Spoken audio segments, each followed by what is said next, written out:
ತರವಾಗಲಿ ಅಥವಾ ಮುಂಚೆನೇ ಆಗಲಿ ಒಂದು 2 ನಿಮಿಷದಿಂದ ಪ್ರಾರಂಭಿಸಿ ಒಂದು ಅರ್ಧ ಗಂಟೆಗಳ ಕಾಲ ಈ ರೀತಿಯ ಕೂಡುವ ಧ್ಯಾನ ಅಭ್ಯಾಸವನ್ನು ನಾವು ಬೆಳೆಸ್ಕೊಂಡ್ರೆ ಅತ್ಯದ್ಭುತವಾಗಿರ್ತಕ್ಕಂಥ ಒಂದು ಆನಂದವನ್ನು ನಾವು ಕೂಡ ಅನುಭವಿಸಲಿಕ್ಕೆ ಸಾಧ್ಯವಾಗ್ತದೆ. ಒಂದ್ಸರಿ ದೀರ್ಘವಾಗಿ ಉಸಿರು ತೆಗೆದುಕೊಂಡ್ಬಿಡಿ, ಮತ್ತೊಂದು ಸಾರಿ ದೀರ್ಘವಾಗಿ ಉಸಿರು ತೆಗೆದುಕೊಂಡ್ಬಿಡಿ.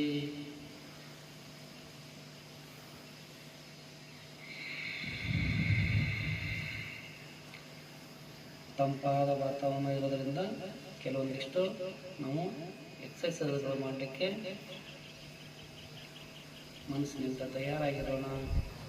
2 ಕೈಗಳನ್ನು ಜೋರಾಗಿ ಬಿಡಿಸಿ, ನಿಮ್ಮ ಕೈಗಳ ಬಿಸಿಯಾದ ಶಾಖವನ್ನು ನಿಮ್ಮ ಕಣ್ಮೇಲೆ ಮುಖದ ಮೇಲೆ ತಗೊಳ್ಳುತ್ತಾ ನಿಮ್ಮ ಅಂಗೈ ಗೆರೆಗಳನ್ನು ನೋಡುತ್ತಾ ಕಂಡು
ಉದ್ವಾಸನ ಎಷ್ಟು ಇಂಡಿಪೆಂಡ್ ಆಗಿ ಒಂದು 5 ಸೆಕೆಂಡ್ಗಳ ಕಾಲ ಅಲ್ಲೇ ಇರಬೇಕು, ಹೋಲ್ಡ್ ಮಾಡಬೇಕು. ಉಸಿರು ಹೊರ ಆಗ್ತಾ ಪಾದಹಸ್ತಾಸನ, 2 ಪಾದ ಅಕ್ಕಪಕ್ಕದಲ್ಲಿ ಕೈಗಳಿರಬೇಕು. 5 ಸೆಕೆಂಡ್ಗಳ ಕಾಲ ನಿಮಗೆ ಪ್ರತಿಯೊಂದು ಆಸನದಲ್ಲಿ ಏಕಪಾದಾಸನ ಅಂದಾಗ ಒಂದೇ ಕಾಲು ಬಲಗಾಲ ಹಿಂದಕ್ಕೆ ಚಾಚಬೇಕು, ಮೇಲೆ ನೋಡಬೇಕು. ಆದರಷ್ಟೇ ಮಾಡಿ, ಆಗದೇ ಇರೋ ಕೂತ್ಕೊಳ್ಳಿ, ಆರಾಮಾಗಿ ಕೂತ್ಕೊಂಡು ನೋಡಿ. ಆ ಮಾಡ್ತಕ್ಕಂಥವ್ರ ಎನರ್ಜಿ ಕೂಡ ನಮಗೆ ಬರ್ತದೆ ಮಾಡದೇ ಇರೋರಿಗೆ. ಮೇಲೆ ನೋಡಿ ದಂಡಾಸನ, 2 ಕಾಲು ನೇರವಾಗಿರಬೇಕು, ಸೊಂಟ ಬೆನ್ನು ಸರಳರೇಖೆಯಲ್ಲಿರಬೇಕು. ಸಾಷ್ಟಾಂಗಾಸನ, ಮೊದಲು ಮೊಣಕಾಲು ಹಚ್ಚಿ, ನಂತರ ಸ್ವಲ್ಪ ಹೊಟ್ಟೆ ಹಿಂದಕ್ಕೆ ತೆಗೆದುಕೊಂಡು ಎದೆ ಭಾಗ ಗದ್ದ ಭಾಗ ಹಚ್ಚಬೇಕು.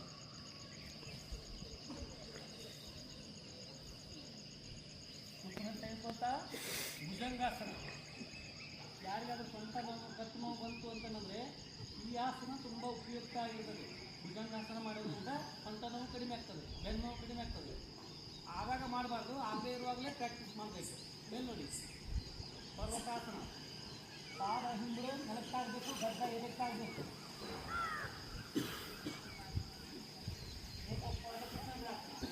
ಎರಡು ಕೈಗಳ ಮಧ್ಯದಲ್ಲಿ ಪಾದ ಹೋಗಬೇಕು, 2 ಕೈ ಮಧ್ಯದಲ್ಲಿ ಪ್ರಯತ್ನ ಮಾಡಿ. ಕೈಯಿಂದ ಸಹಾಯ ತಗೊಂಡು ಮುಂದೆ ತಗೊಂಡು ಬನ್ನಿ. ಕಾಲು 15 ಬೆರಳು ಸಮಾಕಾರದಲ್ಲಿರಬೇಕು. ಕೈಯ 10 ಬೆರಳು, ಪಾದದ 5 ಬೆರಳು ಸಮಾಕಾರದಲ್ಲಿರಬೇಕು. ವೆರಿ ಗುಡ್, ಪ್ರಯತ್ನ ಮಾಡಿ. ಏನು ನೋಡಿ ಪಾದಹಸ್ತಾಸನ, ಅನೇಕ ಪ್ರಯತ್ನ ಮಾಡಿ. ತೆಗೆದುಕೊಳ್ತಾ ಎಷ್ಟು ಸಾಧ್ಯನೋ ಅಷ್ಟಿಂದ ಬೆಂಡ್ ಆಗಿ. ನಮಸ್ಕಾರ. ಇದು 12 ಅಭ್ಯಾಸಗಳ ಒಂದು ಸುತ್ತು ಅಂತ ಕರಿತೀವಿ. ನಿತ್ಯ ನಾವು 2 ಸುತ್ತು, 4 ಸುತ್ತು, 10 ಸುತ್ತು, 20 ಸುತ್ತುವರೆಗೂ ನಿಮ್ಮ ಸಾಮರ್ಥ್ಯಕ್ಕನುಸಾರ ನಿತ್ಯ ಮಾಡೋದ್ರಿಂದ ಯೋಗಾಸನದಲ್ಲಿ ರಾಜ ಅಂತ ಕರೆಸಿಕೊಳ್ಳುವ, ಪ್ರತಿಯೊಂದು ಕಾಯಿಲೆಯನ್ನು ಹಿಡಿದೋಡಿಸುವ ನಮಸ್ಕಾರಕ್ಕೆ ಅಷ್ಟೊಂದು ಪ್ರಬಲ ಶಕ್ತಿ ಇದೆ. ನಮಸ್ಕಾರ. ಇನ್ನೊಂದ್ಸರಿ ಮಾಡೋಣ, ಶುರುವಾಗಲಿಕ್ಕೆ ಸಹಾಯ ಆಗ್ತದೆ.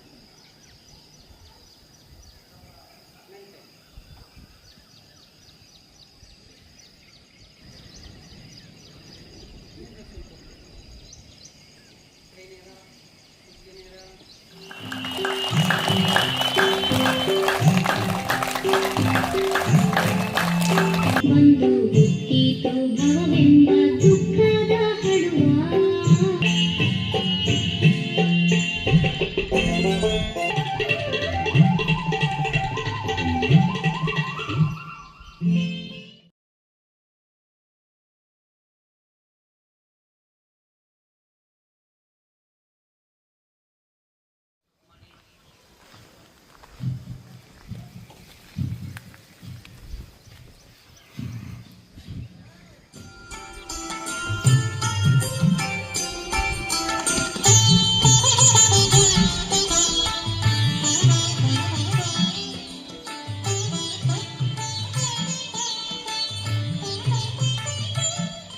ಸರಿಯಾಗಿ ಯುಕ್ತವಾಗಿರಬೇಕು ಅಂತಂದ್ರೆ ಬೆಳಿಗ್ಗೆ ಎದ್ದು ಒಂದಿಷ್ಟು ನಡಿ, ಸರಿಯಾಗಿ ಒಂದಿಷ್ಟು ನೀರನ್ನು ಕುಡಿ, ಹಾಗೆ ಚೆನ್ನಾಗಿ ಮೈ ಮುಂದು ದುಡಿ, ಬಂದಿದ್ದರಲ್ಲಿ ಒಂದಿಷ್ಟು ದಾಸೋಹವನ್ನು ಹೇಳಿ ಎಲ್ಲ ಬುದ್ಧಿ ನಮ್ಮ ವಿಕಾಸ ಈ ರೀತಿ ಯೋಗದಲ್ಲಿ ಎಲ್ಲವನ್ನ ಕಲಿಸ್ಕೊಡ್ತದೆ. ಹಾಗಾಗಿ ಪ್ರತಿನಿತ್ಯ ನಾವು ಯೋಗಾಭ್ಯಾಸವನ್ನ ವಿಶೇಷವಾಗಿರ್ತಕ್ಕಂಥ ಪ್ರಾಣಾಯಾಮ, ಈ ಪ್ರಾಣಾಯಾಮ ಬಗ್ಗೆ ನೀವು ಯಾರು ಹೆಚ್ಚೆಚ್ಚು ತಿಳ್ಕೊಳ್ತೀರಿ ಇದು ಕಲಿಯುಗದಲ್ಲಿ ಸಂಜೀವಿನಿಯಾಗಿ ಕಾರ್ಯನಿರ್ವಹಿಸುತ್ತದೆ. ಸಂಜೀವಿನಿ ಅಂದ್ರೆ ಗೊತ್ತಲ್ಲ, ಲಕ್ಷ್ಮಣನ ಪ್ರಾಣ ಹೋದಾಗೂ ಕೂಡ ಮತ್ತೆ ಹನುಮಂತ ಆ ಒಂದು ಸಂಜೀವನ ಆ ಒಂದು ರಸವನ್ನು ಕುಡಿಸಿ ಹೇಗೆ ಪ್ರಾಣವನ್ನ ರಕ್ಷಿಸಿದನೋ, ಈ ಕಲಿಯುಗದಲ್ಲಿ ಸಂಜೀವಿನಿ ಯಾವುದು ಅಂತಂದ್ರೆ ಯಾವೆಲ್ಲ ತಪ್ಪಲುಗಳಲ್ಲಿ ಎಷ್ಟೆಲ್ಲ ಉಪಯುಕ್ತವಾಗಿದೆ, ಒಂದು ಕರಿಬೇವಲ್ಲಿ, ಒಂದು ಅಜ್ವಾನದಲ್ಲಿ, ಒಂದು ಜೀರಿಗೆಯಲ್ಲಿ, ಒಂದೆಲ್ಲ ಇರ್ತಕ್ಕಂಥ ಅಡಿಗೆ ಮನೆಯಲ್ಲಿ ಇರ್ತಕ್ಕಂಥ ಸಾಮಗ್ರಿಗಳನ್ನ ನೀವು ಬರೀ ಹಸಿದಾಗಿರ್ತೀವಿ, ನಾವೇನ್ ಮಾಡ್ತೀವಿ, ಉಪ್ಪಿಟ್ಟು ಮಾಡ್ತೀವಿ, ಕರಿಬೇವನ್ನು ಎತ್ತಿ ಪಕ್ಕಕ್ಕೆ ಇಡ್ತೀವಿ. ಅದಲ್ಲ, ನಮ್ಮ ಜೀವನದಲ್ಲಿ ಯಾವತ್ತೂ ಸ್ವಲ್ಪ ಬೇಗ ಬಿಳಿ ಕೂದಲು ಬರಬಾರ್ದು ಅಂತಂದ್ರೆ ಕರಿಬೇವು ಜಾಸ್ತಿ ತಿನ್ನೋದ್ರಿಂದ ನಮಗೆ ಬಿಳಿ ಕೂದಲು ಬರೋದಿಲ್ಲ ಬೇಗ. ಆದ್ರೆ ಪ್ರಕೃತಿ ಅನುಸಾರವಾಗಿ ಅದು ಏನಾಗ್ತದೆ ಅದು ಆಗ್ತಾ ಇರ್ತದೆ. ಈ ಒಂದು ನಮ್ಮ ಅಡಿಗೆ ಮನೆಯಲ್ಲಿ ಇರ್ತಕ್ಕಂಥ ಔಷಧಾಲಯವನ್ನ ಚೆನ್ನಾಗಿ ಔಷಧ ತರಹ ಉಪಯೋಗಿಸ್ಬೇಕು. ಅಷ್ಟು ಅದ್ಭುತವಾಗಿರ್ತಕ್ಕಂಥ ಕೊಡುಗೆ ನಮ್ಮ ಮನೆಯಲ್ಲಿ ಪೂರ್ವಜರು ಅದನ್ನೆಲ್ಲ ಹಾಕಿಕೊಂಡಿದ್ದಾರೆ. ಹಾಗೆ ಅಂದ್ರೆ ತಿನ್ನೋದಪ್ಪ ಅಂತೇಳಿ ಅಡಿಗೆಯಲ್ಲಿ ಬೆರೆಸಿ ಇರಬೇಕು ಅಂತ ಹೇಳಿ ಪೂರ್ವಜರೆಲ್ಲರೂ ಆ ಒಂದು ಮಸಾಲೆ ಪದಾರ್ಥಗಳನ್ನಾಗಿರ್ಬೋದು ಎಲ್ಲವನ್ನ ಇಟ್ಟಿದ್ದಾರೆ. ಹಾಗೆ ಈ ಒಂದು ನಾಡಿ ಶುದ್ಧಿ ಪ್ರಾಣಾಯಾಮ ಆಗಿರ್ಬೋದು, ಭಸ್ತ್ರಿಕಾ ಪ್ರಾಣಾಯಾಮ ಆಗಿರ್ಬೋದು, ಭ್ರಾಮರಿ ಪ್ರಾಣಾಯಾಮ ಆಗಿರ್ಬೋದು, ಇವೆಲ್ಲ ತಾಯಿಗಳು ಮತ್ತು ಪುರುಷರು ಒಂದು ಸಂಕಲ್ಪ ಮಾಡ್ಕೊಳ್ಬೇಕು. ಈ ಒಂದು ಪ್ರಾಣಾಯಾಮ ಈಗ ನಾನು ನೆಕ್ಸ್ಟ್ ಹೇಳ್ತಾ ಇದ್ದೀನಿ, ಈ ಪ್ರಾಣಾಯಾಮವನ್ನು ಮಕ್ಕಳ ಜೊತೆಯಲ್ಲಿ ಕುಳಿತುಕೊಂಡು ನಿಮಗೆ ಹೇಗೆ ಎಕ್ಸ್ಪ್ಲೇಷನ್ ಮಾಡಕ್ಕೆ ಬರಲಿ, ಕಿವಿಯನ್ನು ಮುಚ್ಚಬೇಕು, ಅವ್ರ ಜೊತೆ ಮಕ್ಕಳ ಜೊತೆ ಕುಳಿತು ಕಿವಿಯನ್ನು ಪರಿಪೂರ್ಣವಾಗಿ ಮುಚ್ಚಿ ಇಟ್ಕೊಂಡು ಬಾಯಿ ಮುಚ್ಚಿ ಹೋಗ್ತಾರದನ್ನು ಇಬ್ಬರು ಸೇರಿ ಮಾಡೋ ಒಂದು ಆಟ ಆಡೋದು ಅಂತೇಳಿ ಅಷ್ಟು ಮಕ್ಕಳಿಗೆ ಏನಂತಂದರೆ ಅವ್ರಿಗೆ ಪವರ್ಫುಲ್ ಆಗಿರುತ್ತೆ. ಇನ್ನೂ ಮಕ್ಕಳಿಗೆ ವಿಕಸಿತ ಆಗಬೇಕು ಅಂತಂದರೆ ಕೆಲವರಿಗೆ ಸಿಟಿಯಲ್ಲಿ ಡಿಸಿಪ್ಲಿನ್ ಆ್ಯಕ್ಟಿವ್ ಅಂತೇಳಿ ಒಂದು ಯೋಗವನ್ನು ಕಲಿಸ್ಕೊಡ್ತಾರೆ. ಕೇವಲ ಗಂಟೆಗಟ್ಟಲೆ ಇಲ್ಲಿ ಒಂದೇ ಪ್ರಾಣಾಯಾಮ ಮಾಡ್ತಾರೆ, ಭ್ರಾಮರಿ ಪ್ರಾಣಾಯಾಮ ಮಾಡ್ತಾರೆ. 5,000 10,000 ಸ್ತ್ರೀಗಳನ್ನು ಕಲಿಸ್ಕೊಡ್ತಾರೆ. ಅವರು ಕಣ್ಣು ಕಟ್ಕೊಂಡು ಇದು ತಪ್ಪಾಗಿದೆ, ಇದು ಬಿಳುಪಾಗಿದೆ, ಇದು ಅಕ್ಷರದಲ್ಲಿ ಬಂದಿದೆ ಅಂತೇಳಿ ಕಣ್ಣು ಕಟ್ಕೊಂಡು ಹೇಳುವುದು. ಮತ್ತು ಬುದ್ಧಿ ವಿಕಾಸ, ಯಾರು ಮಕ್ಕಳು ಜಾಣಿಲ್ಲ, ಎಷ್ಟು ಮಾರ್ಕ್ಸನ್ನು ಚೆನ್ನಾಗಿ ಕಲಿಯೋದಿಲ್ಲ, ನನ್ನ ಮಗ ಹುಷಾರಿಲ್ಲ ಅಂತೇಳಿ ನಾವೇನು ಬಡವಡಿಸಿರ್ತೀವಲ್ಲ ಅದನ್ನು ನೀವು ಕೆಲವೇ ದಿವಸದಲ್ಲಿ ಅವರಲ್ಲಿ ಆ ಒಂದು ವಿಶೇಷತೆಯನ್ನು ಕಂಡುಕೊಳ್ತೀವಿ. ನೀವು ವಜ್ರಾಕ್ಷರಲ್ಲಿ ಕುಳಿತಿದ್ದೀನಿ, ನೀವು ಕಾಲು ನೋಡ್ತಾ ಇದೆ, ನನಗೆ ಬರ್ತಿದೆ, ಇನ್ನೂ ಅದೇ ಇನ್ನೊಂದು ಈಗ ನೋಡೋಣ ಸ್ವಲ್ಪಕ್ಕಿಂತ ಅನ್ಸುತ್ತೆ. ಭ್ರಾಮರಿ ಪ್ರಾಣಾಯಾಮನ ಸರಿಯಾಗಿ ನೋಡ್ಕೊಳ್ಳಿ, ಫಸ್ಟ್ ಒಂದು ಸರಿಯಾಗಿ ನೋಡ್ಕೊಳ್ಳಿ. ಕಿವಿಯನ್ನು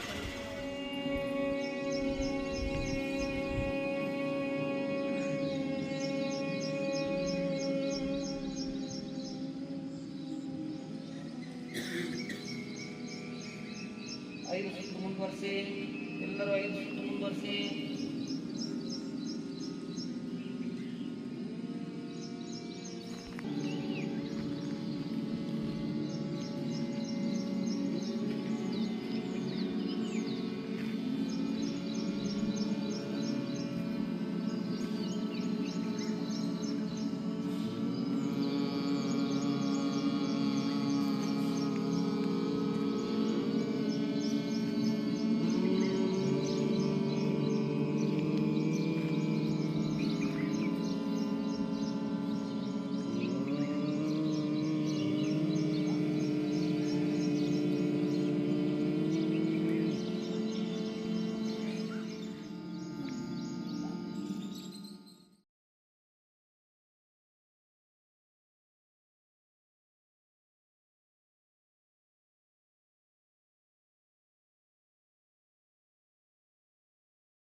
ಕರಿತೀವಿ ನಾವು. ಶುಗರ್ಗೋಸ್ಕರ ಹೇಳೋದು ಮಂಡುಕಾಸನವನ್ನು. ಇಲ್ಲಿ ನಮ್ಮ ಪ್ಯಾಂಕ್ರಿಯಾಸ್ಗಳನ್ನು ಈ ಒಂದು ವಿಶೇಷವಾಗಿರ್ತಕ್ಕಂಥ ಈ ಒಂದು ಎಕ್ಸಸೈಸ್ಗಳನ್ನು ವಿಶೇಷವಾಗಿರ್ತಕ್ಕಂಥ ಶುಗರ್ ಲೆವೆಲನ್ನು ಕಂಟ್ರೋಲ್ ತರಲಿಕ್ಕೆ ಇರ್ತಕ್ಕಂಥ ವಿಶೇಷವಾಗಿರ್ತಕ್ಕಂಥ ಆಸನ ಮಂಡೂಕಾಸನ. ನೀವು ಕೂಡ್ಲಿಕ್ಕೆ ಆಗೋದಲ್ವಾ, ಹಾಗೆ ಕೂಡ ಜಾಗದಲ್ಲಿ ಚೇರ್ನಲ್ಲಿ ಕೂಡ್ತಿರೋ, ಕೆಳಗಡೆ ಆಸನದಲ್ಲಿ ಕೂಡ್ತಿರೋ, ಯಾವ ರೀತಿ ಕಾಣಿಸ್ತದೋ ನಿತ್ಯ ಒಂದು 2 ಸುತ್ತು 5 ಸುತ್ತೂರಿಂದ ಹಿಡಿದುಕೊಂಡು 50 ಸುತ್ತುವರೆಗೂ ನೀವು ನಿರಂತರವಾಗಿ ಮಾಡ್ತಾ ಇರಬೇಕು. ಮೊದಲು ಒಕ್ಕಲಿನ ಅಕ್ಕಪಕ್ಕದಲ್ಲಿ ನಮ್ಮ 2 ಮುಷ್ಟಿಗಳು ಅಕ್ಕಪಕ್ಕದಲ್ಲಿ ಇಟ್ಕೋಬೇಕು. ಉಸಿರನ್ನು ಹೊರ ಹಾಕ್ತಾ ಪರಿಪೂರ್ಣವಾಗಿ ಮಾಡಬೇಡಿ, ಸುಮ್ಮನೆ ನೋಡಿ. ಈ ರೀತಿ ಎಷ್ಟು ಸಾಧ್ಯನಷ್ಟು ತಲೆನ ನೆಲಕ್ಕೆ ಹಚ್ಚಲಿಕ್ಕೆ ಪ್ರಯತ್ನ ಮಾಡಬೇಕು. ಹಿಂದೆ ಮತ್ತೆ ಹೇಳ್ಬಾರ್ದು, ಈ ರೀತಿ ಇಲ್ಲೇ ಇರಬೇಕು. ಈ ರೀತಿ ಇನ್ನೇನು ಉಸಿರು ತೆಗೆದುಕೊಳ್ಬೇಕು ಅಂದಾಗ ನೆಲಕ್ಕೆ ಎತ್ತಬೇಕು. ಈ ರೀತಿ ಒಂದು 10 ಸುತ್ತು. ಆಮೇಲೆ ಎಡಗೈನ ಹೊಕ್ಕಳ ಮೇಲೆ ಇಟ್ಕೊಳ್ಬೇಕು, ಬಲಗೈನ ಅದ್ರ ಮೇಲೆ ಇಟ್ಕೊಳ್ಬೇಕು. ಈ ರೀತಿ ಉಸಿರನ್ನು ಹೊರ ಹಾಕ್ತಾ ಈ ರೀತಿ ಶುಗರ್ಗೆ ತುಂಬ ಮಹತ್ವವಾಗಿರ್ತಕ್ಕಂಥ ಈ ಒಂದು ವಿಶೇಷವಾಗಿರ್ತಕ್ಕಂಥ ಪ್ರಾಣಾಯಾಮ ಮಂಡೂಕಾಸನ. ಓಕೆನಾ? ಅರ್ಥ ಆಯ್ತಾ? ಇದನ್ನ ಜಾಸ್ತಿ ಮಾಡ್ಬೇಕು. ಮತ್ತೆ ಬೇಗ ಶೋಲ್ಡರ್ ಭುಜನೋಕ್ಕೋಸ್ಕರ ನಾವೇನ್ ಮಾಡ್ಬೇಕು ಅಂದ್ರೆ ಲಘು ವ್ಯಾಯಾಮಗಳಂತ ಕರಿತೀವಿ. ಲಘು ವ್ಯಾಯಾಮಗಳು ಯಾವ ಭಾಗಕ್ಕೆ ಈಗ ನೋವಿರ್ತದೋ, ಈಗ ನೀವು ಒಂದೇನಾದ್ರೂ ಮಗು ಬಿದ್ದು ಬರ್ತದೆ, ಮೊಣಕಾಲು ಕೆತ್ಕೊಳುತ್ತೆ, ನೀವೇನ್ ಮಾಡ್ತೀರಿ?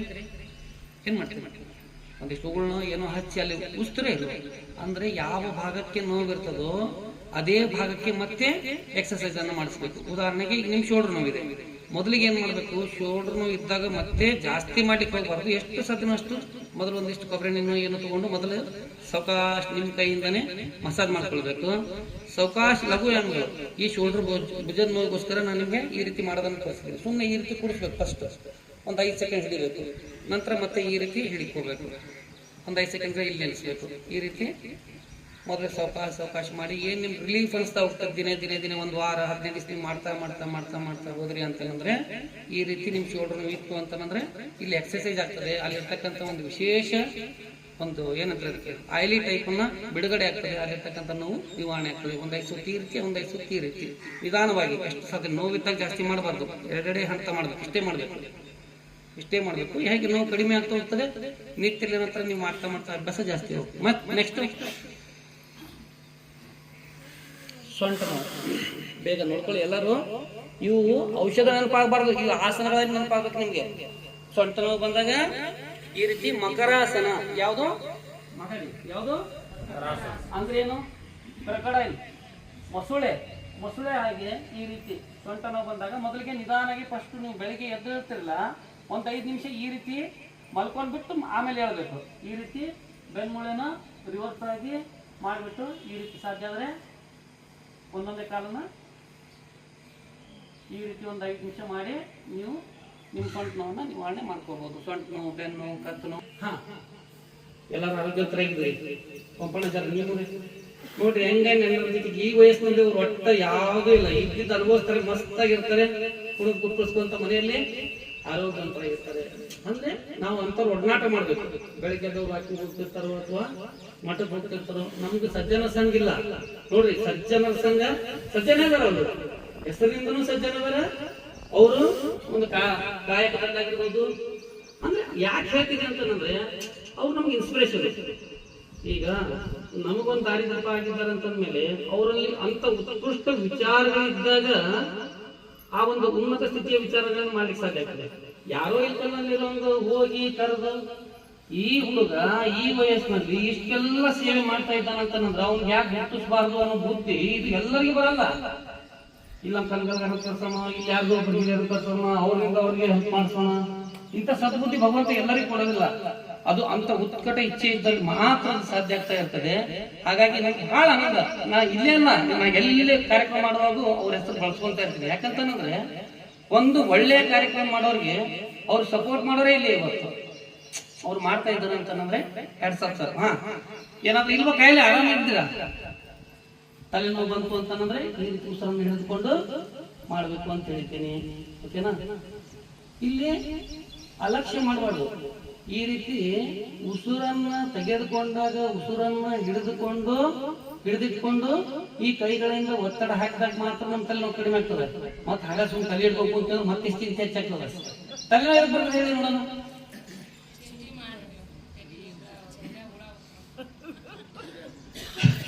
ಗೊತ್ತಿದೆ ನಮ್ಗ ನಮ್ಮ ಚಿಂತೆ ಮಾಡಿದ ತಲೆನೋವು ಬರಲ್ಲ. ಭಾಳ ಚಂದ ಹೇಳಿದ್ರು, ಎಷ್ಟು ಮಟ್ಟಿಗೆ ಹೇಳಿದ್ರೆ ನಿಮಗೂ ಗೊತ್ತು. ನಮ್ಮ ಚಿಂತೆ ಮಾಡಿದ್ರೆ ಸತ್ಯವಾಗ್ಲೂ ನಮಗೆ ತಲೆನೋವು ಬರೋದಿಲ್ಲ. ಯಾವುದೋ ಬೇಡವಾಗಿರ್ತಕ್ಕಂಥದ್ದು, ನಮ್ಮ ಸಂಬಂಧ ಇರ್ಲಾರ್ದಂಥದ್ದು, ಸೂತ್ರ ಇರ್ಲಾರ್ದಂಥದ್ದು, ಅದು ಎಲ್ಲ ಬಂದ ಕಸ ನಮ್ಮ ತಲೆಗೆ ಹಾಕೊಂಡ್ಮೇಲೆ ನಮ್ಗೆ ತಲೆನೋವು ಹೆಚ್ಚಾಗ್ತದ. ನಮ್ಮ ಮಕ್ಕಳ ಭವಿಷ್ಯ ಉದ್ಧಾರ ಮಾಡಲಿಕ್ಕೆ, ನಮ್ಮ ಮನೆ ಉದ್ಧಾರ ಮಾಡಲಿಕ್ಕೆ, ನಮ್ಮ ಮಕ್ಕಳು ಜಾಣರಾಗಲಿಕ್ಕೆ ಎಷ್ಟು ಬೇರೆ ಹೋಗಿ ನೀವು ಟೀಚರ್ಸ್ ಪೇರೆಂಟ್ಸ್ ಮನೆಗೆ ಹೋಗಿ ಭೇಟಿಯಾಗಿರ್ತೀರಿ. ಎಷ್ಟು ಬೇರೆ ನಮ್ಮ ಮಕ್ಕಳ ಉದ್ಧಾರಕ್ಕೋಸ್ಕರ ನಾವು ಶಾಲೆಗೆ ಹೋಗಿ ಗುರುಗಳಿಗೆ ನಮ್ಮ ಮಗು ಶಾಣೆ ಐತೆ ಇರ್ತೀವಿ, ಜಾಣ ಐತೆ ಇಲ್ಲ, ಶಾಲೆ ಕಲಾಗ್ತಿರ್ತಾ ಇಲ್ಲ, ಮಾರ್ಕ್ಸ್ ತಗೊಳ್ಳೋದು ಅಂತ ಎಷ್ಟು ಮಟ್ಟಿಗೆ ನಾವು ತಿಳಿದಿರ್ತೀವಿ. ಹಾಗಾಗಿ ನಮ್ಮ ಮನೆಯ ಬಗ್ಗೆ ತಲೆ ಕೆಡಿಸ್ಕೊಳ್ಬೇಕು, ಮತ್ತೆ ಇನ್ನೊಂದು ಬಗ್ಗೆ ತಲೆ ಕೆಡಿಸ್ಕೋಬಾರ್ದು. ಆರೋಗ್ಯವಾಗಿದ್ರಿ ಎಲ್ಲರೂ ಆರಾಮಿದ್ರಿ, ಮತ್ತೇನು ಸಮಸ್ಯೆಗಳಿಲ್ವಾ? ಈ ರೀತಿ ಯಾರು ನಾ ಹೇಳ್ತಾ ಇದ್ದೀನಿ, ಬಟ್ಟೆ ಸೋಪ್ ಹಚ್ಚಿ ತೊಳೆದ್ಮೇಲೆ ಪೂರ್ತಿ ಸ್ವಚ್ಛ ಆಗ್ತದೆ ಇಲ್ಲ? ಆಗ್ತದೆ ಇಲ್ಲ? ನಿಮಗೆ ಕೆಲವೊಂದಿಷ್ಟು ಹೇಳಾಕ್ ಬರುವಂತ ಕಾಯಿಲೆಗಳು ಅಷ್ಟೇ ಹೇಳ್ತಾ ಇದ್ದೀನಿ. ಇನ್ನು ಎಷ್ಟೋ ಸಾವಿರ ಜಡ್ಡುಗಳು ನಮ್ಗೆ ಅವು ಎಷ್ಟೇನೆ ಮಾಡ್ಲಿಕ್ಕೆ ಬರಲ್ಲ, ಅವು ನಮ್ಗೆ ಹೇಳಲಿಕ್ಕೆ ಬರೋದಿಲ್ಲ, ಅಷ್ಟು ರೋಗಗಳು ನಮ್ಮಲ್ಲಿ ಇರ್ತದೆ.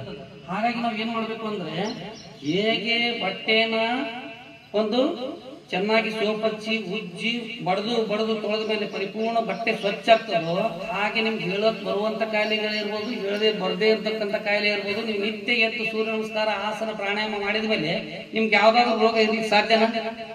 ನಿಮ್ಗೆ ಶುಗರ್ ಎಲ್ಲ ಬೇಕಾದಂತ ರೋಗ ಇತ್ತು ಅಂದ್ರೂ ಕೂಡ ವರ್ಷ 2 ವರ್ಷದಲ್ಲಿ ನಾನು ಥೈರಾಯ್ಡ್ ಸಮಸ್ಯೆಗಳಿಗೆ ಇಲ್ಲಿ ಉಜ್ಜಾಯಿ ಪ್ರಾಣಾಯಾಮ, ಎಷ್ಟೋ ಮಕ್ಕಳು ಇವತ್ತು 10 ಮಕ್ಕಳಲ್ಲಿ 3 ಮಕ್ಕಳು ಸರ ಥೈರಾಯ್ಡ್, ಒಂದು 25 mg 50 mg 100 mg ಮಕ್ಕಳು ಶಾಲಾ ಕಾಲೇಜುಗಳಿಗೆ ಸುಮಾರು ಲಕ್ಷಾಂತರ ಮಕ್ಕಳಿಗೆ ಅವ್ನು ಥೈರಾಯ್ಡ್ ಸಮಸ್ಯೆ ಅಂತಂದಾಗ ಬರೀ ಉಜ್ಜಾಯಿ ಪ್ರಾಣಾಯಾಮ ಮಾಡಿ ಗುಳಿಗೆ ಬಿಟ್ಟೋರು ಎಷ್ಟೋ ನಿದರ್ಶನ ನನ್ನ ಕೈಯಲ್ಲಿ ಕಲ್ತಕ್ಕಂಥ ಮಕ್ಕಳು ಆ ಒಂದು ಥೈರಾಯ್ಡ್ ಸಮಸ್ಯೆಯಿಂದ ಹೊರ ಬಂದಿದ್ದಾರೆ.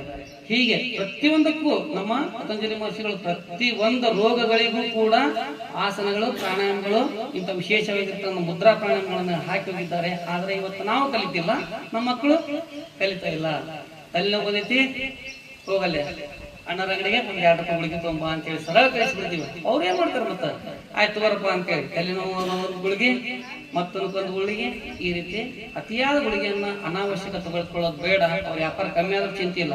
ನಾಳೆ ಒಬ್ರು ವೈದ್ಯಾಧಿಕಾರಿಗಳು, ನಮ್ಮ MBBS doctor, BMS doctor, AYUSH ಇಲಾಖೆಯಿಂದ ನಾನು ನಿಮ್ಗೆ ಮ್ಯಾಟ್ ಕೊಡ್ತೀನಿ ಅಂತ ಅವತ್ತಿನ ಕಾರ್ಯಕ್ರಮ, ಶಿವಾನುಭವ ಕಾರ್ಯಕ್ರಮ ಹೇಳಿದ್ದೆ. ಆದ್ರೆ ಮ್ಯಾಟ್ ಎಲ್ಲ ವಿಶ್ವ ಯೋಜನೆ ಖಾಲಿ ಆಗಿದ್ದಾವೆ.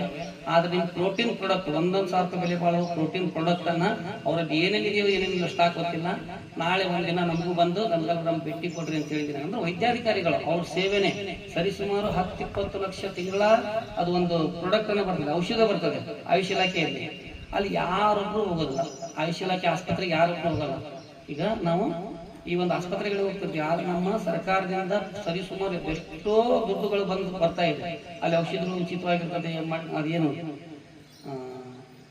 ಏನಂತಾರೆ ಅದಕ್ಕೆ, ಮಸಾಜ್ ಹುಣಗುಂದೊಳಗಿದೆ ಅದು ಆಸ್ಪತ್ರೆ. ಹುಣಗುಂದೊಳಗ ಆಸ್ಪತ್ರೆಯಲ್ಲಿ ಎಲ್ಲ ಮಸಾಜನ ಫ್ರೀ ಇದೆ. ಸುಮಾರು 300 ರೂಪಾಯಿ 500 ರೂಪಾಯಿ ನಾವು ಆಯುರ್ವೇದಿಕ್ ಆಸ್ಪತ್ರೆಯಲ್ಲಿ ಹೋದ್ರೆ ಅದೆಲ್ಲ ಉಚಿತವಾಗಿದೆ. ನಿಮ್ಗೆ ಏನಾದ್ರು ಒಂದಿನ ಕಾಯಿಲೆ ಏನಾದ್ರು ಬಂತು ಅಂತ ಹೋಗಿ ನೀವು ಎಲ್ಲ ಉಚಿತವಾಗಿ ಮಾಡಿಸ್ಕೊಳ್ಬಹುದು. ಅಂತ ವೈದ್ಯಾಧಿಕಾರಿಗಳು ನೀವು ಹೋಗ್ಲಿಕ್ಕೆ ಆಗದೆ ಇಲ್ಲಲ್ಲ, ನಿಮ್ಮನ್ನ ಸುಮ್ಮನೆ ಒಂದು ಪರಿಚಯ ಮಾಡಿಸ್ಬೇಕು ಅನ್ನೋ ಒಂದು ಉದ್ದೇಶದಿಂದ ಡಾಕ್ಟರ್ ವೈದ್ಯಾಧಿಕಾರಿಗಳನ್ನು ಕೇಳಿದ್ದೀನಿ. ಬಂದ್ರು ಬರ್ತಾರೆ. ನಾ ಇಷ್ಟೇ ಹೇಳ್ತೀನಿ, ಯಾಕಂತ ನನ್ಗೆ ಗ್ಯಾರಂಟಿಯಾಗಿ ಹೇಳ್ಬೇಕು. ಅವ್ರು ಬರ್ಲಿಲ್ಲ ಅಂತಂದ್ರೆ ನಿನ್ನ ಪೂಜಾರಿಗೆ ಹೇಳಿದ್ದೆ ನೋಡೋಣ ಅಂತ ಇದ್ರು. ನನ್ಗೆ ಏನ್ ಹೇಳ್ಬೇಕು ಅನ್ನೋದು ಗೊತ್ತಾಗ್ತಾ ಇಲ್ಲ. ಬೆಳಗಿನ ಜಾವ ಫೋನ್ ಹಚ್ಚಿದೆ, ಆಯ್ತು ನಡ್ರಿ ಬರ್ರಿ ಅಂತ ಅಂತಿಸಂದ್ರು. ಹಂಗೆ ಕರ್ಕೊಂಡ್ಬಂದೆ. ಪರಮ ಪೂಜರ ಆಶೀರ್ವಾದ ಅದ್ಭುತವಾಗಿ ಆಯ್ತಲ್ವಾ? ಎಲ್ಲರೂ ಆರೋಗ್ಯವಂತರಾಗಿರ್ತೀರ? ಓಕೆ, ಬಹಳ ಸಂತೋಷ. ಇವತ್ತಿನ ಒಂದು ವಿಶೇಷ ಕಾರ್ಯಕ್ರಮ ಅಷ್ಟಾಂಗ ಯೋಗದ ಕುರಿತಾಗಿ. ಸಮಯ 6:30, ಇನ್ನು ಅರ್ಧ ಗಂಟೆ ಟೈಮ್ ಇದೆ. ಮತ್ತೆ ಯಾರಾದ್ರೂ ನಿಮ್ಮ ಮನಸ್ಸಿಗೆ ಹೇಳೋರಿದ್ರೆ ಆಮೇಲೆ ಹತ್ರ ಹೇಳಿ. ಯಾಕಂತಂದ್ರೆ ಈ ಒಂದು ವಿಚಾರಗಳನ್ನು ಒಬ್ಬರನ್ನೊಬ್ರು ವಿನಿಯೋಗ ಮಾಡ್ಕೊಳ್ಳೋದ್ರಿಂದ ಮತ್ತೆ ಬೇರೆಯವ್ರಿಗೂ ಕೂಡ ಅದರ ಲಾಭ ಆಗ್ತದೆ ಅನ್ನೋ ಉದ್ದೇಶ. ಒಬ್ಬೊಬ್ರು ಈಗ ಮಂಡಿ ನೋವು ಬಂದು ಬೆಲ್ಲವನ್ನು ಉಪಯೋಗಿಸಿ ಅದನ್ನೇ, ಆದ್ರೂ ಕೂಡ ಸ್ವಲ್ಪ ಮಟ್ಟಿಗೆ ಅದು ಒಂದು ಬೆಲ್ಲವನ್ನು ಉಪಯೋಗಿಸಿ ಸಾಕು. ನೀವು ಅದು ಸಕ್ಕರೆ ತಿನ್ನೋದ್ರಿಂದ ಮತ್ತಿಷ್ಟು ಮೊಣಕಾಲಿಗೆ ಬಹಳಷ್ಟು ಎಫೆಕ್ಟ್ ಆಗ್ತದೆ. ನಾನು ನಿಮಗೆ ಲಘು ವ್ಯಾಯಾಮಗಳಿವೆ, ಮೊಣಕಾಲ ಮೇಲೆ ಸೂಕ್ಷ್ಮ ಲಘು ವ್ಯಾಯಾಮಗಳನ್ನು ಮಾಡಬೇಕು. ಮತ್ತು ನಿಮ್ಮ ಕೈಯಾರೆ ನೀವು ಯಾವಾಗಲೂ ಕೂಡ ಮೊದಲು ಮೊಮ್ಮಕ್ಕಳ ಮೇಲೆ ಕರ್ಕೊಂಡು ತಲೆ ಮೇಲೆ ಕೈ ಹಚ್ತಾ ಇರ್ತೀವಿ. ಬರ್ತಾರೆ ನಿಮ್ಮ ತಲೆ ಮೇಲೆ ಕುಂದಿರ್ತಾರೆ ಮೊಮ್ಮಕ್ಕಳು, ಕುಂದ್ರದ ಇಲ್ಲಿ ಯಾರು ಮೊಮ್ಮಕ್ಕಳು ಆಟ ಆಡ್ಲಿಕ್ಕೆ ಹೊಡೆದ್ಬಿಡ್ತಾರೆ. ಆಗ ನೀವೇನು ಮಾಡಬೇಕು ಅಂದ್ರೆ ಇದು ನಿಮ್ಮ ಮೊಮ್ಮಕ್ಕಳು ಅಂತ ತಿಳ್ಕೊಬೇಕು, ಪ್ರೀತಿ ಮಾಡ್ಬೇಕು. ಯಾವತ್ತು ನೀವೇನು ಮಾಡಿದ್ರಿ, ಇದು ಹಾಳಾಗಿ ನಾನು ಮಣ್ಕಾಲ ಅದು ಬೈತ್ರಲ್ಲ, ಅದು ಮತ್ತಿಷ್ಟ ನನಗೆ ಬೈತೆ ನೀನು ಮಾಡ್ತೀನಿ ಅಂತೇಳಿ ಮತ್ತಿಷ್ಟು ತ್ರಾಸ ಮಾಡ್ತಾರೆ. ಅದು ನಿಮ್ಮ ಮೊಮ್ಮಕ್ಕಳು ಅಂತ ತಿಳ್ಕೊಂಡು ಇದು ಕಟ್ ಅವ್ರ ಗೋಣ ಅಂತ ತಿಳ್ಕೊಂಡು ಅವ್ರ ಹಳ್ಳಕ್ಕೆ ಅಂತ ತಿಳ್ಕೊಂಡು ಒಂದಿಷ್ಟು ಕೈಗೆ ಎಣ್ಣೆ ಹಚ್ಕೋಬೇಕು. ಕೈಗೆ ಎಣ್ಣೆ ಹಚ್ಕೊಂಡು ನಿಧಾನವಾಗಿ ಎಷ್ಟು ಒಂದು 500 ಸುತ್ತು 500 ಸುತ್ತಿಲ್ಲಪ್ಪ, ನಾನು ನಿಮ್ಗೆ ಏನು ಬೈಯೋದಲ್ಲ, ನಿಮ್ಗೆ ಯಾರ ಮುಂದೆ ನಾನು ಮಣ್ಕಾಲ ನೋವು ಅಂತ ಹೇಳೋದಲ್ಲ, ನಿಮ್ಗೆ ಒಟ್ಟೆ ಯಾರ ಮುಂದೆ ಬೈಯೋದಲ್ಲ, ನಾನು ನಿಮ್ಗೆ ಭಾಳ ಪ್ರೀತಿಸ್ತೀನಿ. ನೀನು ಇನ್ನೊಂದು 20 ವರ್ಷ ಇರ್ತದೆ, ನನಗೆ ಈಗ 60 ಇನ್ನೊಂದು 20 ವರ್ಷ ಇಟ್ಕೊಡು ನನ್ನ ಜೊತೆಗೆ. ಆಯ್ತು, ಯಾವಾಗ ನೀವು ಏನಾರು ಮಾಡಂತಿ, ನಮ್ಗೆ ಇನ್ನೊಂದು 20 ವರ್ಷ, ನಮ್ಗೆ ಇನ್ನೊಂದು ಸ್ವಲ್ಪ ಇನ್ನೂ ಇಲ್ಕಲ್ ಅಡ್ಡಾಡ್ಬೇಕು, ಇನ್ನೂ ಸಿಟಿ ಅಡ್ಡಾಡ್ಬೇಕು, ಸ್ವಲ್ಪ ಬೆಂಗಳೂರು ಅಡ್ಡಾಡ್ಬೇಕು. ಯಾಕಂದ್ರೆ ಬಸ್ ಫ್ರೀ ಐತಲ್ಲ, ಬೆಂಗಳೂರು ಅಡ್ಡಾಡ್ಬೇಕು, ವಿಧಾನಸಭಾ ನೋಡ್ಬೇಕು. ನನಗೆ ಇನ್ನೊಂದು 20 ವರ್ಷ ಸ್ವಲ್ಪ ನನ್ನ ಜೊತೆಗೆ ಇರು ಅಂತ ಹೇಳಿ ಸಮಾಧಾನದಿಂದ ಪ್ರೀತಿ ಮಾಡೋದ್ರಿಂದ ನಮ್ಮ ದೇಹ ಕೂಡ ನಮ್ಗೆ ಸಾಥ್ ಮಾಡ್ತದೆ. ನಾವು ದೇಶದಾಗ ನಾವು ಪ್ರೀತಿಸ್ಬೇಕು, ಪ್ರತಿಯೊಂದು ನಮ್ಮ ದೇಹನೂ ಪ್ರೀತಿಸ್ಬೇಕು. ಕೇವಲ ಬೇರೆ ಪ್ರೀತಿಸೋದಲ್ಲ, ಅದು ಎಫೆಕ್ಟಿರ್ತದೆ, ಹೋಗ್ಬಿಡ್ತದೆ. ನಿತ್ಯ ಎದ್ದು ಈ ರೀತಿ ಯೋಗ ಮಾಡೋದ್ರಿಂದ ನಮ್ಗೆ ಎಷ್ಟೋ ಕಾಯಿಲೆಗಳು ಹೊರಗೋಗ್ತದ, ನಮ್ಗೆ ಏನೇ ಇನ್ಫೆಕ್ಷನ್ ಇದ್ರು ಹೊರಗೋಗ್ತದ, ಎಷ್ಟೇ ಏನೇ ಕಾಯಿಲೆಗಳಿದ್ರು ಹೊರಗೋಗ್ತದ. ಇಷ್ಟು ಮಾತಾಡೋಕೆ ಅಂದ್ರೆ ಕೇಂದ್ರ ಉಪಾಯ ಐತೆ. ಮತ್ತೆ ಇದು ಪರ್ಮನೆಂಟ್ ಹೇಳ್ರಿ, ಸುಮ್ಮನೆ ನಚ್ಚಾಗಿ ಹೇಳಿರಲ್ಲ ಅಂತಲ್ಲ, ನಿಜವಾಗ್ಲೂ ಹೋಗ್ತದೆ. ನೀವು ನಿಧಾನವಾಗಿ ಎಷ್ಟು ಸಾಧ್ಯನ ಅಷ್ಟು ಒಂದು ಸ್ವಲ್ಪ ಉಪ್ಪಿಂದು ಏನಂತೆ ಉಪ್ಪಿನ ಗಂಟು ಮಾಡ್ಕೋಬೇಕು, ಅದೊಂದೇ ತುಳಬೇಕು. ಸ್ವಲ್ಪ ಬಿಸಿ ಮಾಡಿ ಅದಕ್ಕೆ ಶಾಖವನ್ನು ಕೊಡಬೇಕು, ಒಂದಿಷ್ಟು ಮಸಾಜ್ ಮಾಡಬೇಕು. ಅದಕ್ಕೆ ಉಪ್ಪಿನ ಶಾಖವನ್ನು ಮಸಾಜ್ ಮಾಡಬೇಕು. 2 ಹೆಜ್ಜೆ ನಡೀಲಿಕ್ಕೆ ಶುರು ಮಾಡಬೇಕು, 10 ಹೆಜ್ಜೆ ಹೋಗ್ಬೇಕು, 100 ಹೆಜ್ಜೆ ಹೋಗ್ಬೇಕು. ಊರು ಬಿಟ್ಟು ಬೆಳಗಿನ ಜಾವ ಒಂದು ಸ್ವಲ್ಪ ಹೊರಗಡೆ ವಾಕಿಂಗ್ ಹೋಗ್ಬೇಕು.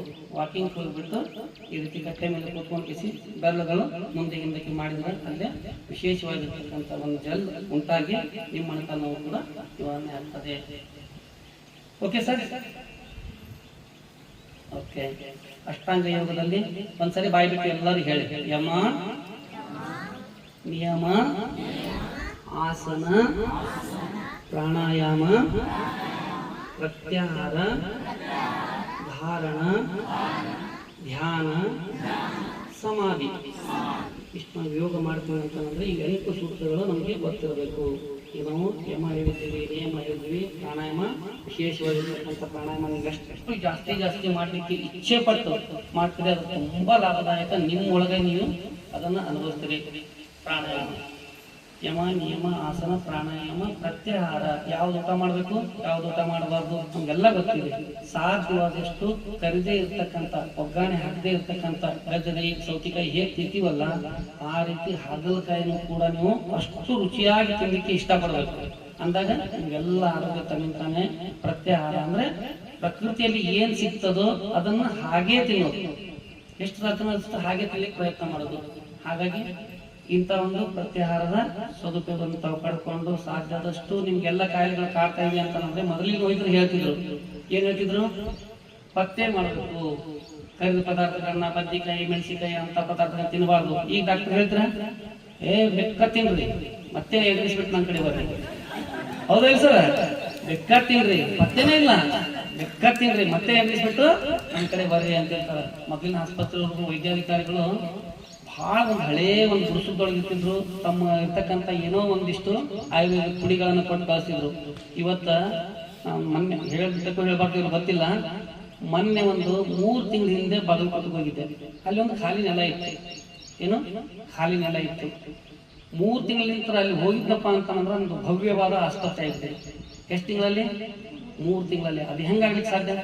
ನಾವು ಇದವ್ರು ಕೊಟ್ಟಾಗ ನಮ್ಮ ಕಾಯಿಲೆಗಳು ಹೇಳಿ ಅದು ಆತು ಇದಾತು. ಈಗ ನೀವು ಹೇಳ್ರಿ, ನಿಮ್ ಮೊಣಕಾಲಾಗಿದೆ ಸೊಂಟ ನೋವಿದೆ ಈ ರೀತಿ ಎಕ್ಸರ್ಸೈಸ್ ಮಾಡ್ಲಿಕ್ಕೆ ಹೇಳ್ತಾರೆ, ಬರೋಬ್ಬರಿ ಬಂದೈತಿ. ಒಂದು ಬ್ಲಡ್ ಟೆಸ್ಟು, ಒಂದು ಯೂರಿನ್ ಟೆಸ್ಟು, ನಿನ್ನ ಆ ಟೆಸ್ಟು ಈ ಟೆಸ್ಟು ಅಂತೇಳಿ ನಿನ್ನ ಮನಿ ಮುಚ್ಚತನೂ ಅಂತವ್ರು ಇದಾರ. ಆದ್ರೆ ಒಳ್ಳೆಯವ್ರು ಇದಾರ, ನಮ್ಮ ಯೂರಿನ್ ಮಾಡ್ಸೋರು ಅಂತ ಒಳ್ಳೆಯವರು ಇದಾರೆ.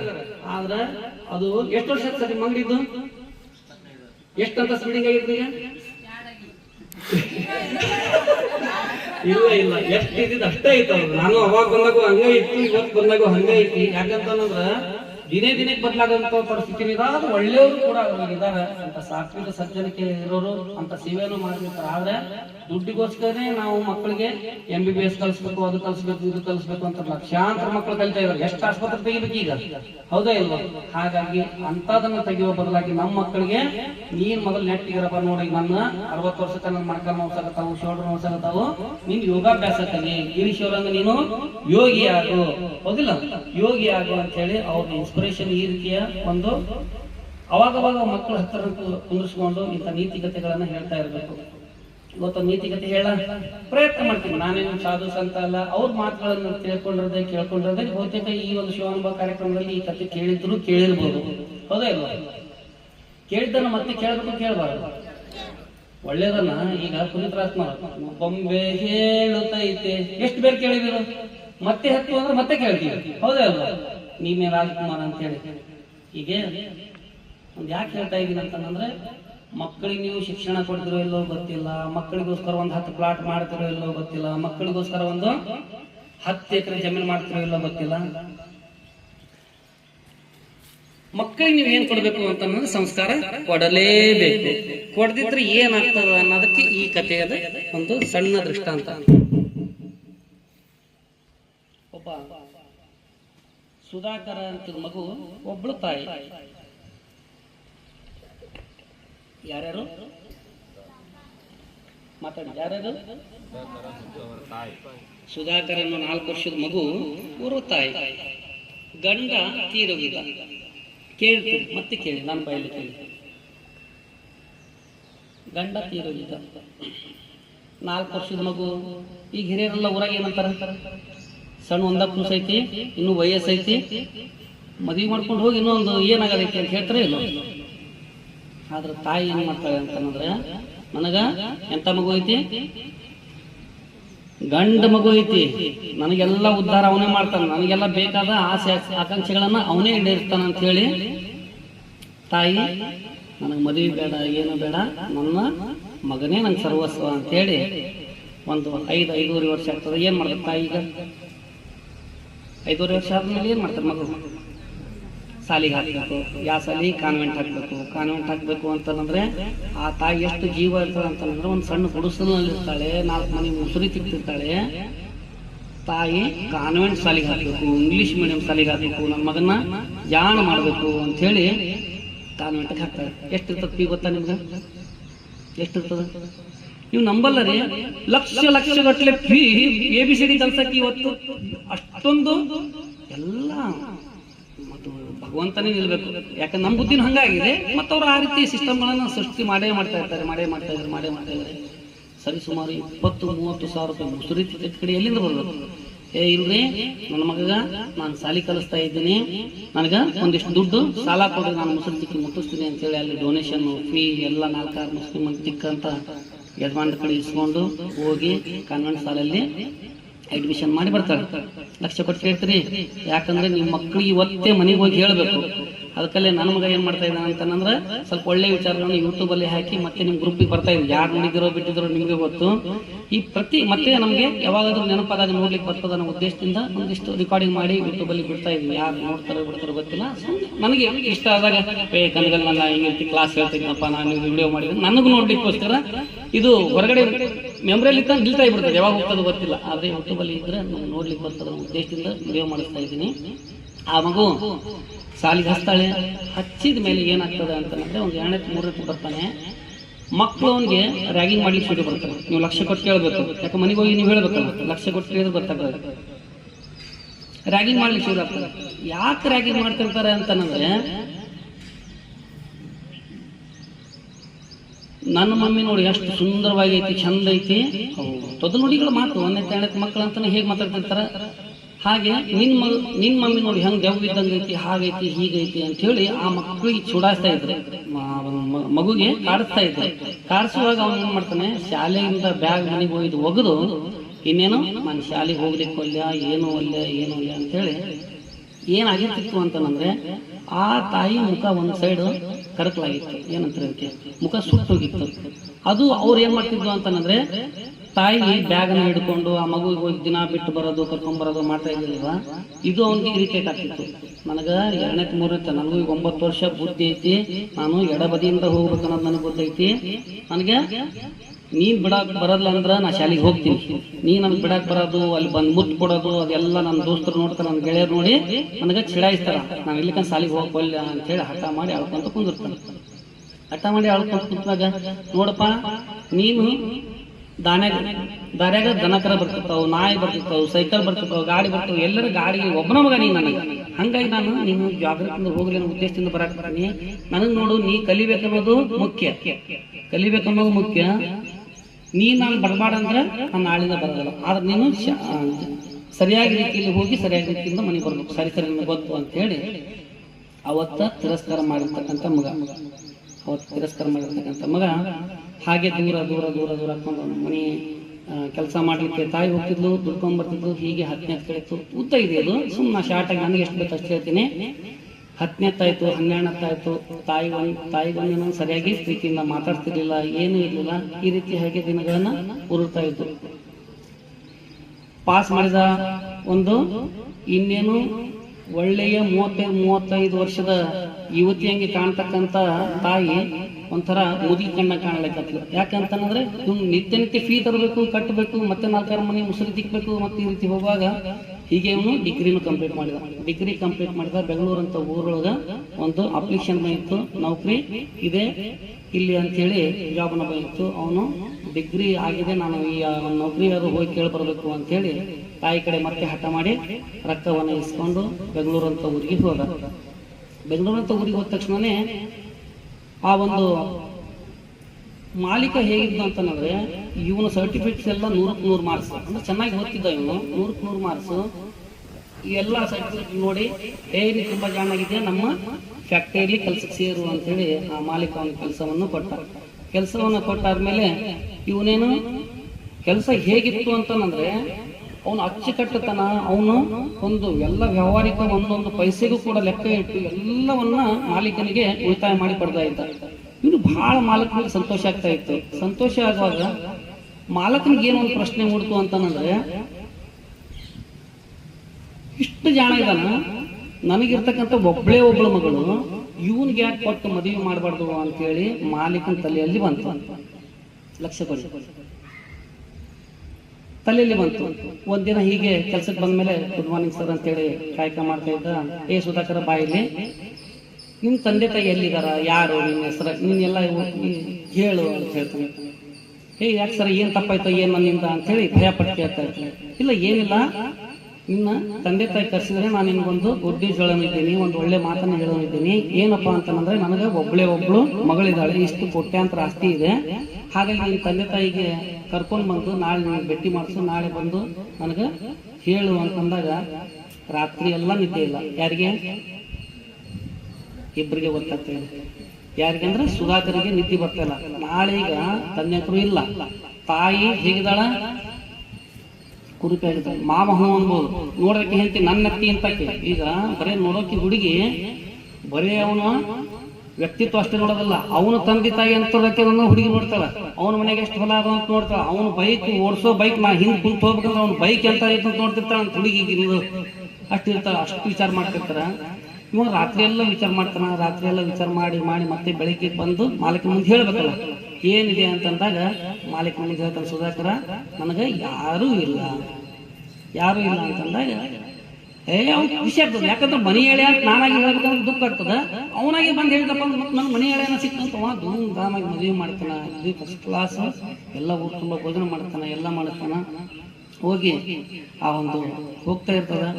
ತಾಯಿಯಲ್ಲಿದ್ದಾಳ ಕುಗ್ರಾಮ್ ಹಳ್ಳಿ ಒಳಗ ತಿಕ್ಕೋತ ಹೋದ ಮಗ 6-7 ವರ್ಷ ಆಯ್ತು. ಒಂದು ಪತ್ರನೂ ಇಲ್ಲ, ಒಂದು ಫೋನು ಇಲ್ಲ, ಏನೂ ಇಲ್ಲ ಅಂತೇಳಿ ಹಾಗೆ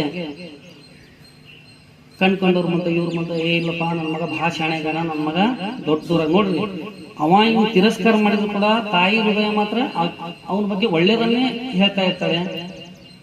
ಒಂದಿನ ಹೋಗಿ ಬರ್ಬೇಕು ಅಂತ ಆಸೆ ಆಯ್ತು. ಯಾರಿಗೆ ಆಗ್ತದೋ ಇಲ್ಲ, ಇಷ್ಟು ದಿವಸ ಅವ ಬಿಟ್ಟಾನ. ಮಗ ಬಿಡ್ಬೋದು, ಮಕ್ಕಳು ಹೊರಗಟ್ಟಬಹುದು ನಮ್ಮನ್ನ, ಆದ್ರೆ ಹೋಗಿ ಬರ್ಬೇಕು ಅಂತೇಳಿ ಒಂದ್ ದಿವಸ ಏನಾಗಿರ್ತದ ಅಂತಂದ್ರೆ, ಅವನದೊಂದು ಪೇಪರ್ನಲ್ಲಿ ಪತ್ರಿಕೆಯಲ್ಲಿ ಫೋಟೋ ಬಂದಿರ್ತದೆ. ಆ ಪತ್ರಿಕೆಯನ್ನು ಹಿಡ್ಕೊಂಡು ಬೆಂಗಳೂರಿಗೆ ಹೋಗ್ತಾನೆ. ನಿಮ್ಗೆ ಗೊತ್ತಾ, ಬೆಂಗಳೂರಿಗೆ ಹೋದ್ರೆ ಅಡ್ರೆಸ್ ತಗೊಂಡೋದ್ರೆ ಲಘು ಮುಟ್ಟಕ್ಕಾಗಲ್ಲ. ಸುಮಾರು ಒಂದು 40-50-60 ಕಿಲೋಮೀಟರ್ ಬೆಳೆದ್ಬಿಟ್ಟಿದೆ ಅದು ಊರು.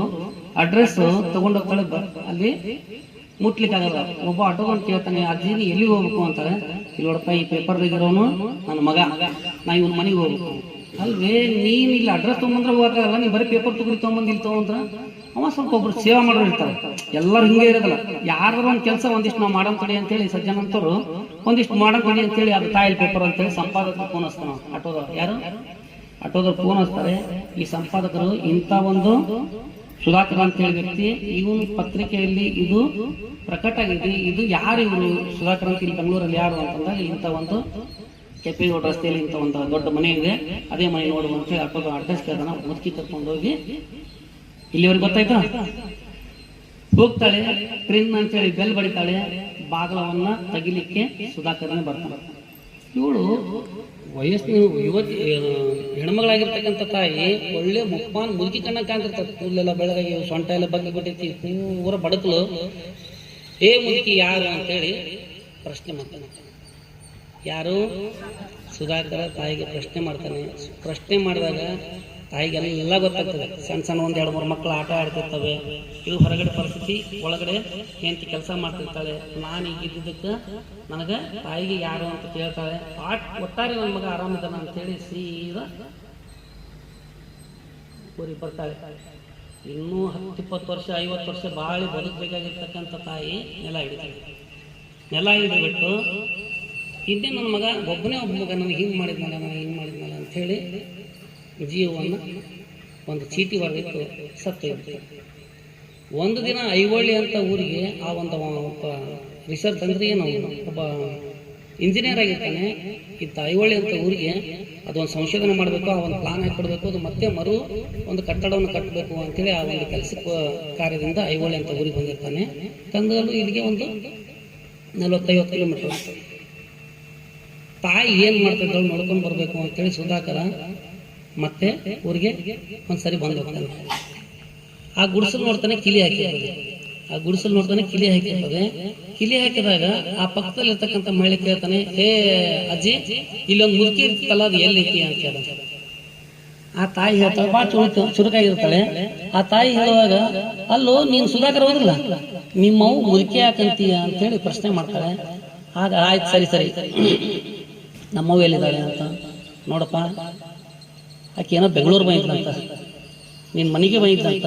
ಆದರೂ ಕೂಡ ನೀನೇನು ಏನು ಮಾಡಿದ್ಯೋ ಏನೆಲ್ಲ ಗೊತ್ತಿಲ್ಲ. ಆದ್ರೆ ಅಲ್ಲಿಂದ ಬಂದಕ್ಕೆ ನೆಲ ಹಿಡಿದಕ್ಕೆ ಒಂದು 15 ದಿವಸ ಒಳಗೆ ತೀರ್ಕೊಂಡೋದು. ಇವತ್ತಿಲ್ದ 10 ವರ್ಷಕ್ಕಾದ್ರೆ ನನ್ನ ಮಗ ನನ್ನ ಗುಡಿಸ್ಲಿಕ್ಕೆ ಬಂದೇ ಬರ್ತಾನೆ. ಬಂದಾಗ ಈ ಚೀಟಿಯನ್ನ ಅವಳಿಗೆ ಕೊಡು ಅಂತ ಹೇಳಿ ಆ ಮುಕ್ಕಿ ಕೈಲಿ ಕೊಟ್ಟೋಗಿರ್ತಾಳೆ. ಆ ಒಂದು ಚೀಟಿಯನ್ನ ಸುಧಾಕರನ ಕೈಲಿ ಕೊಡ್ತಾಳೆ. ಈಕಿ ನನಗೆ ಆಸ್ತಿ ಅಂತ ಬರ್ದಿಟ್ಟಿರ್ತಾಳ, ನಮ್ಗೇನು ಆಸ್ತಿ ಇರ್ತಂತೇಳಿ ಕಿಸಿಕಿ ನಂಗೆ ಚೀಟಿ ಕೊಟ್ಟಿರ್ತಾಳ. ಆಯ್ತು ಸರಿ ಆಯ್ತಾ ಅಂತೇಳಿ ಕಾರಲ್ಲಿ ಬಿಸಾಕಿ ಸುಮ್ಮನೆ ಹೊರಟಾಗ ಅದು ಕ್ಯೂರಿಯಾಸಿಟಿ ಇರ್ತದಲ್ಲ. ಬರೀ ಒಂದು ಪೋಸ್ಟ್ಮನ್ ಪತ್ರ ಕೊಟ್ಟೋದು ಅಂದ್ರೆ ಯಾವಾಗ ನೋಡಿದ್ನು, ಯಾವಾಗ ತೆಗ್ದೇನೆ, ಯಾವಾಗ ಹರಿದೇನೋ ಅನ್ನೋ ಒಂದು ಕ್ಯೂರಿಯಾಸಿಟಿ ಇರ್ತದೆ. ಹಾಗೆ ಬೆಂಗಳೂರು ಟ್ರಾಫಿಕ್ ಸಿಗ್ನಲ್ ಬರ್ತದೆ, ಲಕ್ಷ್ಯ ಕೊಡಬೇಕು. ಸಿಗ್ನಲ್ ಬರ್ತದೆ, ಅದು ಗಾಳಿಗೆ ಆ ಒಂದು ಚೀಟಿ ಹಾರಾಡ್ತಾ ಇರ್ತದೆ. ಅದ್ರಾಗ ಏನು ಬರುತ್ತೆ ಅಂತೇಳಿ ತೆಗೆದು ನೋಡೋಣ ಅಂತೇಳಿ ಓದ್ಲಿಕ್ಕೆ ಬಿಡ್ತಾನೆ. ಒಂದು 3 ನಿಮಿಷ ಸಮಯ ಇರ್ತದೆ. ಓದ್ಲಿಕ್ಕೆ ಶುರು ಮಾಡ್ತಾನೆ. ನೋಡು ಮಗ, ನಾನು ಬಂದಿದ್ದು ನಿನ್ನ ಮನೆಗೆ ಅನ್ನೋದು ನನಗೆ ಗೊತ್ತೈತಿ. ಬೆಂಗಳೂರಿಗೆ ನಿನ್ನ ಮನೆಗೆ ಬಂದಿದ್ದು ಅನ್ನೋದು ಗೊತ್ತೈತಿ. ನನಗೆ ಬೇರೆ ತಾಯಿಯರಂಗ ಮಕ್ಕಳನ್ನು ದುಡಿಸಿ ಬಂಗಾರದ ಬಳಿ ಮಾಡಿಸ್ಬೇಕು ಅನ್ನೋ ನನಗೆ ಆಸೆ ಇದ್ದಿಲ್ಲ. ನನಗೊಂದು ಪಟ್ಟೆ ಪೀತಾಂಬರದ ಸೀರೆ ಉಟ್ಕೋಬೇಕು ಅಂತ ಆಸೆ ಇದ್ದಿಲ್ಲ. ನನಗೇನು ಆಸೆ ಇತ್ತು ಅಂದ್ರೆ, ನೀನು 1-2 ಅಮ್ಮ ಅಂತ ಕರೆದವ, ನೀ ತಿರುಗಿಷ್ಟು ಮಕ್ಕಳು ಕಂಡು ಎಲ್ಲ ಕಂಡು ನನಗೆ ಜೀವನದಲ್ಲಿ ನಿನ್ನ ಕಡೆಯಿಂದ ಒಂದೇ ಒಂದು ಸಾರಿ ಅಮ್ಮ ಅಂತ ಕರೆಸ್ಕೊಳ್ಳೋ ಆಸೆ ಇದೆಯಲ್ಲೋ, ನಾನು ಸತ್ತಿಲ್ಲ ಸ್ವರ್ಗದಲ್ಲಿ ಇದ್ರು ನಾನು ಕೇಳ್ತಾ ಇರ್ತೀನಿ, ನೀನು ನನಗೆ ಒಂದೇ ಒಂದು ಸಾರಿ ಅಮ್ಮ ಅಂತ ಕರಿತೀಯನು ಅಂತೇಳಿ ಆ ಪತ್ರದಲ್ಲಿ ಆ ಒಂದು ತಾಯಿ ಬರೆದಿರ್ತಾಳೆ. ಅವಾಗ ಎಷ್ಟು ಅಹಂಕಾರಿಯಾಗಿದ್ರು ಕೂಡ ಆ ಒಂದು ಪದ ಕೇಳಿದ ತಕ್ಷಣನೇ ಹೋರಾಡಿ ಆತ ಬಾಗಿಲನ್ನು ತೆಗೆದು ಅಮ್ಮ ಅಮ್ಮ ಅಮ್ಮ ಅಂತೇಳಿ ಜೋರಾಗಿ ಕಿರ್ಕ್ಲಿಕ್ಕೆ ಶುರು ಮಾಡ್ತಾನೆ. ಅಲ್ಲಿರ್ತಕ್ಕಂಥ ಟ್ರಾಫಿಕಲ್ಲಿ ಇರ್ತಕ್ಕಂಥ ಎಲ್ಲ ಜನರು ಸೇರಿ ಏನಾಯ್ತು ಅಂತೇಳಿ ಒಂದು ಕೇಳ್ತಾ ಇರ್ತಾರೆ. ಈಗ ನೀವು ಹೇಳಿ, ಸತ್ತಿರ್ತಕ್ಕಂಥ ಅಮ್ಮ ಬರಲಿಕ್ಕೆ ಸಾಧ್ಯನಾ? ನಾವು ಸತ್ತ ಮೇಲೆ ಒಂದು ತಾಯಿ ಹೆಸರಲ್ಲಿ ಪೂಜೆ ಮಾಡ್ತೀವಿ, ಅಲ್ಲಿ ಏನು ಕುರಿ ಕೋಳಿ ಕಡಿತೀವಿ, ಸಾರ್ವಜನಿಕರಿಗೆ ಊಟ ಮಾಡಿಸ್ತೀವಿ, ದೊಡ್ಡ ಫೋಟೋದ ಮೇಲೆ ಹಾರ ಹಾಕ್ತೀವಿ. ಇರುವಾಗ ತಾಯಿಯನ್ನ ನೋಡ್ಕೊಳ್ದೇ ಇರ್ತಕ್ಕಂಥ ಮಕ್ಕಳು ಸತ್ತ ಮೇಲೆ ಊರು ಜನರಿಗೆ ನಾವು ಜಾತ್ರೆ ಮಾಡಿ ಊಟ ಹಾಕ್ಸ್ತೀವಿ, ಅದು ಮಾಡ್ತೀವಿ ಇದು ಮಾಡ್ತೀವಿ, ಏನ್ ಪ್ರೀತಿ ಇದಾರೆ ಮಕ್ಕಳು, ಏನ್ ಪ್ರೀತಿ ಇದಾರೆ ಮಕ್ಕಳು ಅಂತೇಳಿ ನಾವು ಸತ್ತಾಗ ಅವರನ್ನು ಕೊಂಡಾಡೋದಲ್ಲ. ನಾವು ಇರುವಾಗಲೇ ನಮ್ಮ ಮಕ್ಕಳನ್ನ ಇಂಥ ಸಣ್ಣ ಪುಟ್ಟ ನೀತಿ ಕಥೆಗಳನ್ನ ಹೇಳಿ ಇಂಥ ಶಿವಾನುಭವ ಗೋಷ್ಠಿಯಲ್ಲಿ ಎಲ್ಲೋ ಮಕ್ಕಳು ಯಾವ ರೀತಿಯಲ್ಲಿ ಅವ್ರು ಹೋಗ್ತಾ ಇತ್ತು ಅಂತಂದ್ರೆ ಎಲ್ಲಿ ಹೋಗೋದಲ್ಲಪ್ಪ, ಇವತ್ತ ಅಮಾವಾಸ್ಯೆ ದಿನ ಶಿವಾನುಭವ ಕಾರ್ಯಕ್ರಮ ಇದೆ, ಇಲ್ಲಿ ನಾವು ಇಲ್ಲಿ ಹೋಗೋಣ ಬಾ ಅಂತೇಳಿ ಅವನಿಗೆ ಒಂದು ಹೆಗಲ ಮೇಲೆ ಕೈ ಹಾಕಿ ಅವನು ಮುದ್ದಾಗಿ ಒಂದು ಪ್ರೀತಿಯಿಂದ ಇಲ್ಲಿ ಕರ್ಕೊಂಡು ಬಂದು ಕೂಡಿಸಿದಾಗ ಮಾತ್ರ ಇಂಥದ್ರಿಂದ ನನ್ನ ವಿಶ್ವ ಭಾರತ ಆಗ್ಲಿಕ್ಕೆ ಸಾಧ್ಯ, ಇಂಥವರಿಂದ ನನ್ನ ಮನೆಯನ್ನ ಬೆಳಗ್ಲಿಕ್ಕೆ ಸಾಧ್ಯ, ಇಂಥ ಒಂದು ವ್ಯಕ್ತಿತ್ವದಿಂದ ನನ್ನ ಕನಕಲ್ ರಾಮನ್ನ ಬೆಳೆಸ್ಲಿಕ್ಕೆ ಸಾಧ್ಯ ಅನ್ನೋದೇ ಈ ಒಂದು ನೀತಿ ಪಾಠದ ಮುಖ್ಯ ಉದ್ದೇಶ ಆಗಿತ್ತು.